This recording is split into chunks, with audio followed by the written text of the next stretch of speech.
National Alliance for Mental Illness of Minnesota is a nonprofit organization dedicated to improving the lives of children and adults with mental illnesses.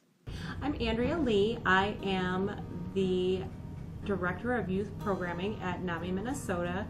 I work with teens and young adults who live with mental illnesses and their families.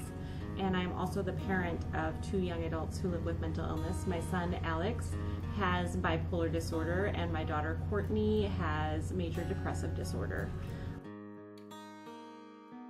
Mental illnesses are thought to be caused by a combination of things. There is not a for sure answer, but it is thought to be caused by a combination of genetic predisposition, which means that mental illnesses can run in families, combined with factors outside of the person that they may not be able to control. Factors like trauma, stress, moving a lot, just a lot of different factors combined can cause a person to have a mental illness. Just because you have a person with a mental illness in your family doesn't mean you're going to have one as well. It just means that you may be statistically more likely to have one. But a combination of factors can cause a mental illness. Mental illness impacts teens in a lot of different ways. If a teen has a family member with a mental illness, it can cause a lot of stress in the home. A parent may have a hard time caring for their children, including the teen if the parent is living with a mental illness. A teen may wind up picking up a lot more of the parental duties, taking care of younger siblings.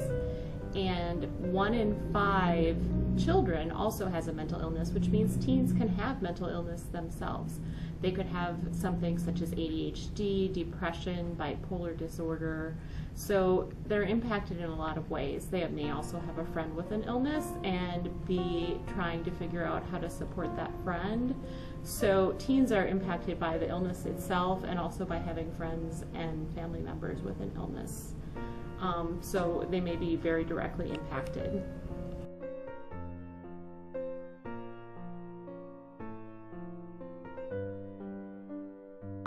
Some teens unfortunately do have suicidal thoughts, which can be difficult to resist. It is very difficult sometimes when you're living with a mental illness to understand that there's hope for recovery, and that can be a symptom of an illness. It is really important, if you're having those thoughts, to talk to someone because there is help for that. And if you have a friend who is experiencing those thoughts, to help the friend to find a safe adult to confide in, call a crisis line, call 911, do whatever you need to do to intervene to help that young person. You want your friend to come through this in the end, and so it's important to get the help you need. And usually the help that you need is provided by adults, so you are going to need to involve them if there is any suicidal thought going on.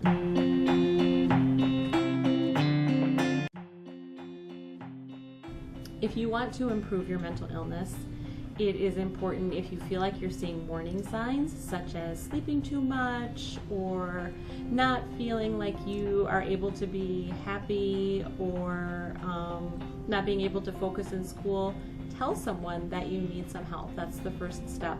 Talk to someone at school, talk to a friend, just say I'd like to be checked out, talk to your parents, let them know you'd like to talk to your doctor about how you're feeling.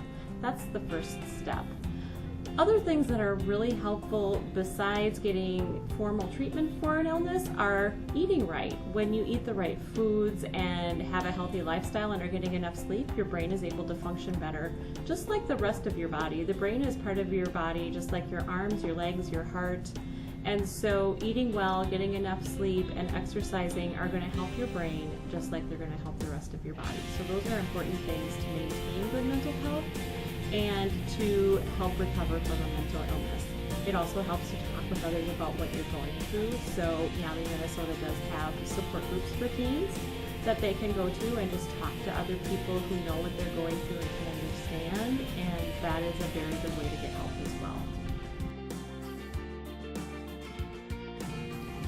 Our group is doing a lot to educate teens, not only about suicide, but about mental health in general.